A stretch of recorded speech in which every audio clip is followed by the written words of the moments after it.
सुब्रह्मण्यवतोषभे नमः नमस्ते सुमने भागुभ्यामुद्वे नमः यादशश्रतमाशुभं बभुवते नमः शिवाद्रव्यायातपदयानो रुद्रमयायातेन्द्रशिवातनो रघोरापा सदृष्टो मृडयादिनः नमोऽस्तु ग्रीवायः स्राक्षाय विषेऽतोये अस्य शक्रानो हन्देभ्यो कर्णमृञ्जटन्वनस्तमुभयोरादयोध्याम् आश्चर्यस्ते शिवः परात भगवप अवतच्चनस्त्वगं सहस्राक्षसरे निचीद्य संज्ञानामुखा शिवाय शिवतराय प्रतन्नाय नमोलोप्याय व्यागुन्याय शून्याय वन्नाय पदसेवानाय विघ्नदेर्माकृते च प्रियेभ्यो देवानागमदेवोक्षणकेभ्यो जमेवमानदे धर्मायोग्येभ्यः वन्द्रावे अन्धरस्पदर्धन्नेषां दृशनमेषां पशूनामभेर्मारमुयेषां किञ्चानां तोयारे दृशवंशां निश्शान्तिः सहना भवतु सहनो भुनक्तु सह वीर्यङ्करवावहै तेजस्विनावदेतमस्तु मा विद्विषावहै ॐ शान्तिः शन्नो मित्रशं वरुणः शन्नो भवत्कर्यमां जन्मगिन्द्रो बृहस्पतिः नमस्ते वाग्नमेव प्रत्यक्षं ब्रह्मासिनमेव प्रत्यक्षम् अवाधातारम् ॐ शान्तिः शन्नो मित्रशं वरुणः शन्नो भवत्पर्यमां शन्न इन्द्रो बृहस्पतिः ॐ शान्तिः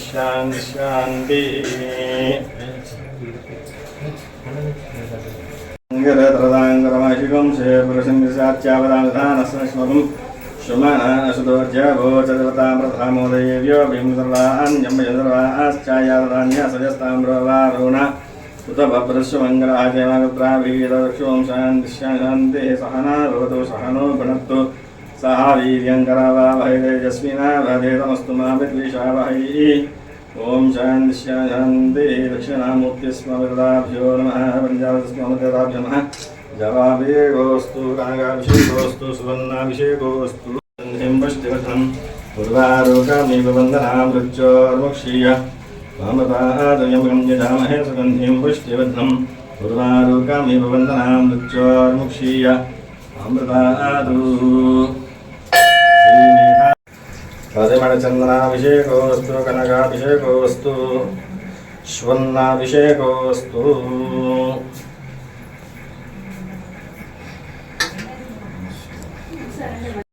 वरुणः शन्नो भवत्पर्यमां शन्न इन्द्रो बृहस्पतिः नमस्ते वायु तमेव प्रत्यक्षं ब्रह्मासि तमेव प्रत्यक्षं ब्रह्म वदिष्यामि सत्यं वदिष्यामि तन्मामवतु तद्भक्तारमवतु अवतु माम् अवतु वक्तारम् अवश्रोतारम् अवाधातारम्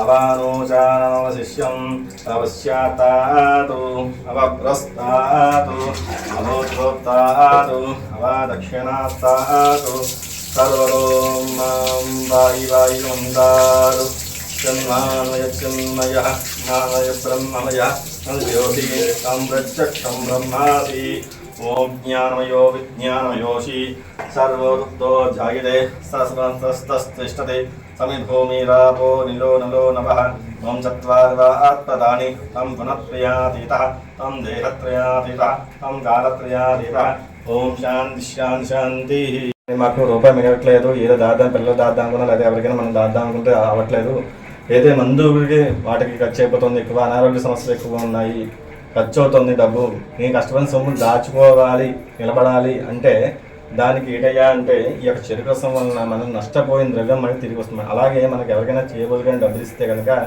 అది తిరిగి మళ్ళీ మనకి రావడానికి ఉపయోగపడుతుంది ఈ చెరుకు రసం వలన చేయడం వలన విభూతి చేయడం వలన మన సంపద కలుగుతుంది మాట విభూతి చేయడం వలన మనకి సంపద అనేది కలుగుతుంది విభూతి ధరించడం వలన కూడా అలాగే ఆ సంపద నిలబడాలంటే ఈ చెరుకు రసంతో మనం అభిషేకం చేయడం వలన తప్పకుండా సంపదను నిలబడి మనకి మంచి మార్గాన్ని వెనుకోవడం జరుగుతుందన్నమాట ఏదో దాన ధర్మాలు లేదా తీర్థయాత్రలో మన పిల్లల చదువుకో దేనికో దానికి ఉపయోగపడుతూ మనకు వెళ్తుంది తప్ప అనవసరంగా ఖర్చు అనేది అవ్వదన్నమాట దాన్ని నిలబడి ఏంటంటే ఈ చెరుకు రసంతో చేస్తే తప్పకుండా అది వినియోగం అవుతుందన్నమాట అందుకని ఈ చెరుకు రసం చేయడం వల్ల అందులో ఈ దక్షిణామూర్తికి ఈ రోజు చాలా విశేషమైన రోజు మీకు మాట చెప్పాలి ఈ వాడ ఏమిటయ్యా అంటే ఆంజనేయ స్వామి శనీశ్వరుడికి మంత్రోపదేశం చేసేట ఈరోజు శని పుట్టినరోజు మాట ఈవేళ శని యొక్క జన్మదినోత్సవం అంట దీని ఈవేళ. ఇది ఎప్పటికో వస్తుంది, 54 సంవత్సరాలు ఎప్పుడో వచ్చిందన్నమాట. ఈ యొక్క సంవత్సరానికి అమావాస్య రోజు నాడు శనీశ్వరుడు యొక్క జన్మదినోత్సవం తోటి అదే రోజు నాడు ఆంజనేయ స్వామి కూడా హనుమంతుడు ఆయన శనీశ్వరుడికి మంత్రోపదేశం చేయడం వల్ల కూడా చాలా విశేషమైన రోజు మాట. దక్షిణామూర్తి మనం చేసుకోవడం గతం చెప్తున్నాం అంట.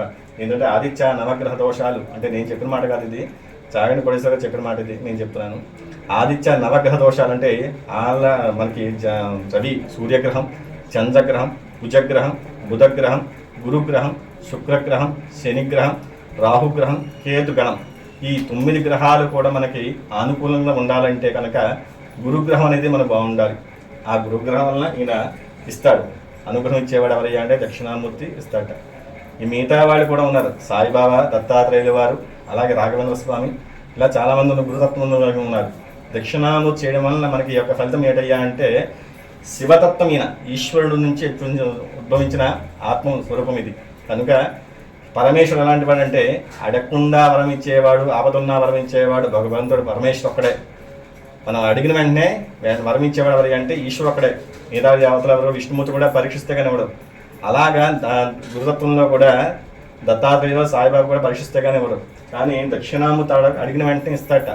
కనుక దక్షిణామూర్తి ఈశ్వరుడు నుంచి వచ్చాడు కాబట్టి మనకి త్వరగా మనకి పనులు జరగడానికి కారణం అన్నమాట. ఇక్కడ మనకి అనుకున్న వర్గం ఇక్కడ చేయడం వల్ల 16 వారాలు చేసుకోవడం వల్ల ఏంటంటే ఈ 16 అనేది అంటే గురు సంఖ్య అనేది ఎప్పుడైతే మనం ఇచ్చామో మనకే ఒక టైం ఉంటుంది కదా, ఒక టైం అనేది మనకి ఒక సమయం అనేది ఉంటుంది. అలాగే ఈ గురు సంఖ్య మనం ఎప్పుడైతే మనం పాటిస్తూ చేస్తామో, ఆ గురువారం గురు సంకల్పం చేస్తామో ఆ గురుమూర్తికి తప్పకుండా మనకి ఆ దోహదపడి మన యొక్క ఏదైతే సంకల్పం చేసుకుంటున్నామో కోరిక నెరవేరడానికి ఆస్కారం అనమాట.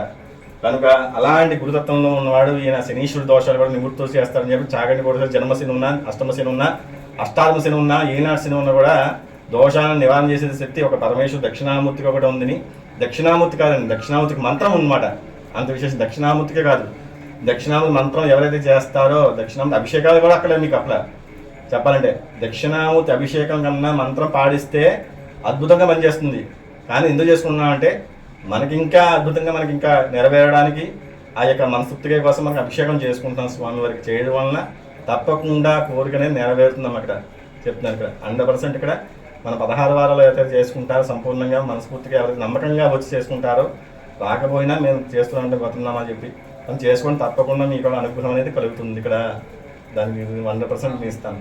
కానీ కొద్దిగా లేట్ అవ్వచ్చేమో కానీ జరగకుండా మాత్రం మానదు. ఇక్కడ మీరు దేని గురించి చేసిన విద్య గురించి చేయండి, ఉద్యోగం చేయండి, వ్యాపారం చేయండి, విదేశయాత్ర గురించి చేయండి, లేకపోతే పెళ్లి కోసం చేయండి, సంతానం కోసం చేయండి, ధన లాభం కోసం చేయండి, లేకపోతే మనకి ఉద్యోగం దేని గురించి చేసినా సరే తప్పకుండా ఆ యొక్క అనుగ్రహం కలుగుతుంది. దక్షిణామూర్తి స్వామి దగ్గర విశేషమైన దక్షిణామూర్తి మనకి ఆంధ్రప్రదేశ్ తెలంగాణలో ఏ రూపంతో ఉన్న దేవాలయం ఒక్కటే దక్షిణామూర్తి మనకు విశేషం ఏంటంటే మన దగ్గరలో ఉంది. మిగతా తమిళనాడు సైడ్ ఉన్నారు, మన దక్షిణామూర్తి రూపంతో ఉంది తమిళనాడు సైడ్ ఉన్నారు. మన గుంటూరు జిల్లా శివలింగ స్వరూపం త్రికోట స్వామిని కొలుస్తుంటారు. మన గుంటూరు జిల్లాలో కూడా శివలింగ స్వరూపంలో ఉంటాడు ఆయన. ఈ 2 దేవాలయం మనకి ఆంధ్రప్రదేశ్లో ఉన్న ఆలయాలు, మిగతావన్నీ కూడా ఇక్కడ కూడా తమిళనాడు సైడ్ ఉన్నారన్నమాట. మనకి దగ్గరలో ఉన్న మనం దక్షిణామూర్తి మనకు యువ తెలియట్లేదు. దక్షిణామూర్తి వెళ్ళి తీసుకుంటే మీకు కావాలంటే యూట్యూబ్లో దక్షిణామూర్తి ప్రవచనంగానండి చాగంటి కోటేశ్వర వారికి చాలా విశేషమాట. ఒక విషయం చెప్తాను, దక్షిణామూర్తి నమ్ముకున్న వారికి జీవితం అనే గమ్యం అంటే ప్రయాణం ఎంత సునాయాసంగా ఉందంటే హైవే ఎక్కితే ప్రయాణాలు అయితే ఉంటుందో సునాయాసంగా వెళ్తూ ఉంటారు. ఎటువంటి గోతులు కానీ కొండల గోతులు రాళ్ళు కానీ తగలవు. మనకి ఆ యొక్క అనుగ్రహం కలగాలి. ఆ కలగాలంటే మనం కూడా ఆ కలిగేలా మనం కూడా చేసుకోవాలి. చేసుకుంటే తప్పకుండా అంటే ఎవరైనా సరే, ఏ మానవుడైనా సరే, ఏ ఫ్రెండ్ అయినా సరే మనం నమ్మితే వాడు కూడా నమ్ముతాడు. అలాగా ఒక దైవాన్ని మనం నమ్మి కొలిస్తే దక్షిణామూర్తినే కాదు ఏ దేవుడినైనా సరే నమ్మి కొలిస్తే తప్పకుండా అనుగ్రహం కలుగుతుందన్నమాట. నమస్కారం చేసుకోండి. అది చెప్పే కదా దక్షిణామూర్తి చేయడం వల్ల ఏంటయ్యా అంటే ఈ యొక్క చిరకసం చేసుకోవడం వల్ల ఏంటంటే ధనలాభం. అంటే మీరు ఎందుకు చెప్తున్నానంటే రేపంలో నాకు నాకు డబ్బు నిలబట్టలేదు అనుకున్న వాడు ఎవరైనా ఉంటే చిరకసం తెచ్చుకోండి, అభిషేకం చేసుకోవడానికి మీకు ఉపయోగపడుతున్నాము. అది విషయం. ఓం నమో భగవతే ధాయాసుందేడు ఓం యస్తే మన్యో వేధద్రసహోజమానసగో సాధ్యామదా సమాయంత్వయా సహస్రుతేన భాసా సహస్రత మంజురింద్రో మంజురేవాసుదేవో మంజురోదారుణో జాతవేదః మంజుం దేశాయేన దేమానుసేర్యా బాహినో మంజుదోషాః అభిమన్యోదవదస్తవేయాందవదా వీజాయి శత్రునో అమిత్రః శూన్యబలాత్పన్నః తమ్మిమన్యభిభూత్యో స్వయం భూద్భామో గాదిశాః विश्वादर्शने सहोरिस्सवासन्नप्रदेतोऽस्मितवकृत्वा सवितस्य प्रदेतः तन्त्वा मन्यो वागुद्धिनाहं सातनो बलरेययि इति चीनस्य हुरे विश्वदायः अन्यो दस्योर्दवोऽध्यापेः अग्रे दक्षिणतो भवामेधा उत्ताञ्जङ्गना बभूरि जुहूमितधर्मधुमवांसुतमाभिभव तया मन्योतरथावर्जन्तो हरुषम నాకు వ్యాపారం పెట్టి వ్యాపారం తీసేస్తున్నానని ఏ వ్యాపారం కూడా కలిసి రావట్లేదు అన్నవాళ్ళు ఎవరైనా ఉంటే కనుక మీ బంధువులు కానీ ఎవరైనా సరే ఉంటే కనుక కంపల్సరీ వాళ్ళకి చెప్పండి. ఈ ఒట్టివేరు కనుక శివాలయంలో ఈశ్వరుడి మీద పెట్టి దీంట్లో మనకి జలాలు అలాగే దీంట్లో వేసింది కూడా రోజు వాటర్, సెంటు, లవండర్ ఈ 3 రకాలు దీంట్లో వేసాం. ఇంకా వేసినా పర్లేదు.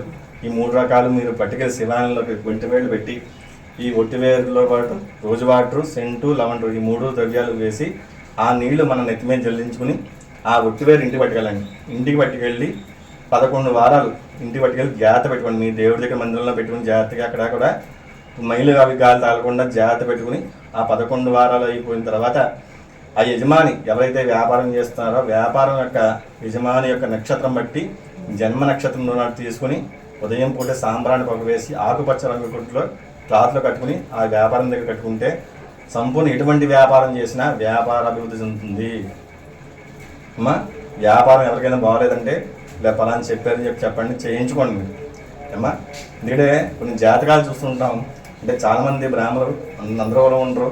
కొంతమంది అయితే కనుక మోసం చేయడానికి అంటే డబ్బు ఆశపడి పలా రకరకాల పూజలను చేయిస్తుంటారు. పలానా కనుక మనకి చేసుకుని ఒప్పుకుంటే చేసుకోవడం తప్పులేదు, చేసుకోవడం మంచిదే. ఎందుకంటే చేసుకోవడం వల్ల కూడా ఎటువంటి చేసుకుంటే తప్పకుండా అనుగ్రహం కలుగుతుందన్నమాట. కనుక వ్యాపార అభివృద్ధి ఎవరైతే చెందట్లేదో వాళ్ళు బట్టి మీద 11 వారాలు శివాలయంలో మీ దగ్గర ఉన్న శివాలయాలు, మీ ఊళ్ళో ఉన్న శివాలయాలు పట్టుకెళ్ళి ఆ శివలింగం మీద ఈ రోజు వాటర్, సెంటు, లవండర్ పోసి ఈ 11 వారాలు ద్రవ్యం పట్టుకెళ్ళి అదన్నీ 11 జాగ్రత్త పెట్టుకుని ఆకుపచ్చ రంగులో కట్టుకుని మూటగట్టి దాన్ని సాంబ్రాన్ని పొగవేసి యజమాని యొక్క జన్మ నక్షత్రం ఏ నక్షత్రం వచ్చిందో ఆ రోజునాడు అమావాస్య అయినా పర్లేదు, పౌర్ణమి అయినా పర్లేదు, ఆ రోజు నక్షత్రం రోజునాడు కట్టుకోవచ్చు. మళ్ళీ సందేహం వస్తుంది. మళ్ళీ అమావాస్య వచ్చిందండి ఆ రోజునాడు కట్టుకోవచ్చా కట్టుకోకూడదా, లేదా పౌర్ణమి వచ్చింది లేదా పలానా ఇది వచ్చిందండి. యజమాని ఆ అమావాస్య రోజు అయినా పర్లేదు, ఎప్పుడైనా పర్లేదు. అమావాస్య చాలా విశేషమైనదమ్మా. మనకు తెలియక చాలామంది అమావాస్య పూజ అనేవి బయటపోతుంటారు. ఎందుకంటే ఏదో దుష్ట పూజలన్నీ చేస్తూ ఉంటారు మన వాళ్ళు. కానీ అమావాస్య అనేది మనకు తెలియకుండా ఉంటుంది లక్ష్మీదేవి యొక్క అనుగ్రహం. అందుకనే ఎక్కువ సేట్లు ఎక్కువ కూడా షావుగాళ్ళు కూడా అమావాస్య రోజున లక్ష్మీదేవి పూజ చేస్తుంటారు. దీపావళి అమావాస్య లక్ష్మీదేవి పూజ చేసుకోవడం ఎంత విశేషమో ప్రతి అమావాస్య కూడా నేను దగ్గరలో ఉన్న లక్ష్మీ ఆలయాలు అయితే ఇంట్లో గౌరీదేవి కూడా పూజ చేసుకుంటే అది కూడా ఎలాగంటే రూపాకాసులు పెట్టుకోండి. రూపాకాసులు పెట్టుకుని 108 లెక్క పెట్టుకుని 108 నామాలు పెట్టుకుని చేసుకుంటే తప్పగా లక్ష్మీదేవి అనుగ్రహం వస్తుందన్నమాట. ప్రతి శుక్రవారం అమావాస్య రోజు కానీ చేసుకోవడం వల్ల అలాగే శ్రావణ శుక్రవారం కానీ పెట్టుకుని ఆ యొక్క చిల్లరంతా కూడా మీరు దేవుడి మందిలో కానీ ఎక్కడైనా బంగారం దాచుకుని చోట కానీ దాచుకుంటే ఎప్పుడూ మీ ఇంట్లో లక్ష్మీదేవి ఉంటుందన్నమాట. లక్ష్మీదేవి అంటే డబ్బే కాదు, ఆనందంగా ఆరోగ్యంగా కూడా ఉంటారు. నమస్కారం చేయాలి.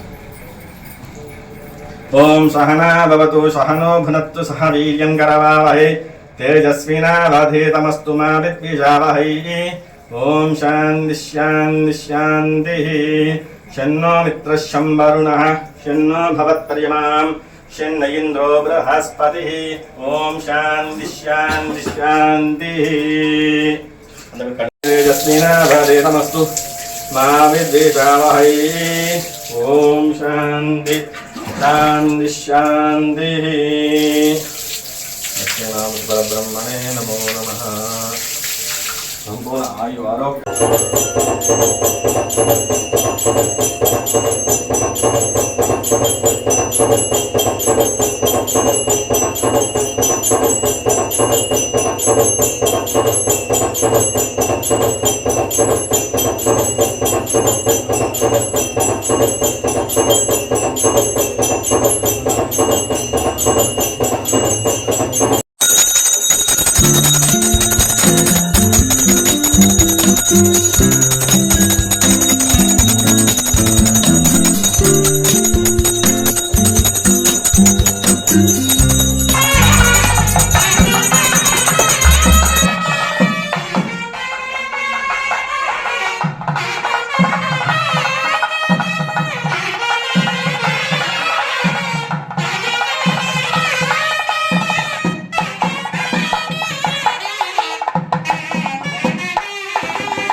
ఫ్రెండ్స్, మా ఛానల్ని ఇప్పుడే సబ్స్క్రైబ్ చేసుకోండి, బెల్ ఐకాన్ మోగించండి మరియు లైక్ చేయండి, షేర్ చేయండి.